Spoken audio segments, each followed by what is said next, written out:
Spain جو کئی سال تک ویزگوتک امپائر کے قبضے میں تھا، لیکن اب فائنلی طارق بن زیاد صرف 7000 فوج کے ساتھ اسی اسپین کو ویزگوتک امپائر سے چھیننے کے لیے ان کے دروازے میں کھڑا تھا۔ لیکن ایک منٹ، ہمیں اس اسٹوری کو سمجھنے سے پہلے طارق بن زیاد کے بارے میں تھوڑا سا جاننا ہوگا کہ آخر یہ بہادر کمانڈر تھا کون جنہوں نے صرف 7000 فوج کے ساتھ 1,00,000 کو شکست دی۔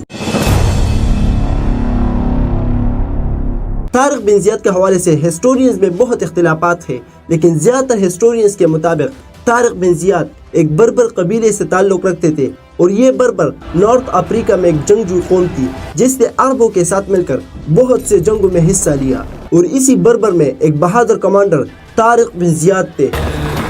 جو اپنی بہادری اور دلیری سے بہت فیمس تھے۔ ابن خلدون اور الطبری جیسے ہسٹورینز کے مطابق طارق بن زیاد ایک بہادر اور آرمی اسٹریٹجی میں ایک ماہر کمانڈر تھے، جس کی بہادری کو دیکھ کر بنو امیہ کے گورنر موسیٰ بن نصیر نے انہیں اپنے فوج میں شامل کر دیا اور انہیں 7000 فوج کا لیڈر بنا کر اسپین پر حملہ کرنے کے لیے روانہ کیا۔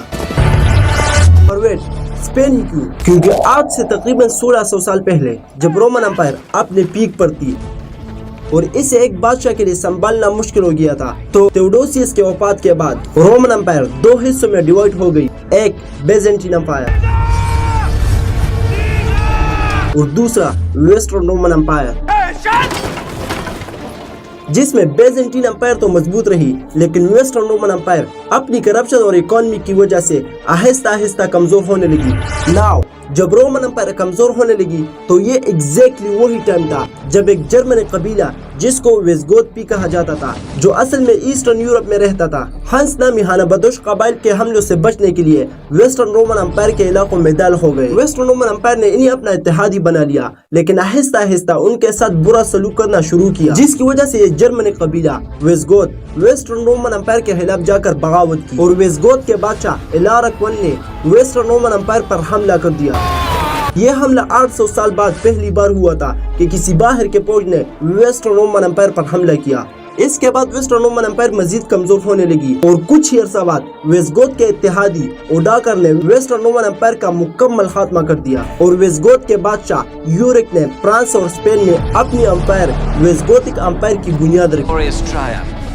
لیکن پرانک بادشاہ کلووس I نے ویزگوت کو فرانس سے نکال دیا، جس کے بعد ویزگوت انلس یعنی اسپین میں آباد ہو گئے اور وہاں اپنی امپائر بنا لی، اور تقریباً 300 سال بعد راڈرک ویزگوت امپائر کے بادشاہ بنے۔ لیکن اس کی حکومت کو بہت سے عوام نے تسلیم نہیں کیا، جس طرح آج پاکستان میں ہو رہا ہے۔ حکومت کسی اور کی ہے اور عوام کسی اور کے ساتھ کھڑے ہیں۔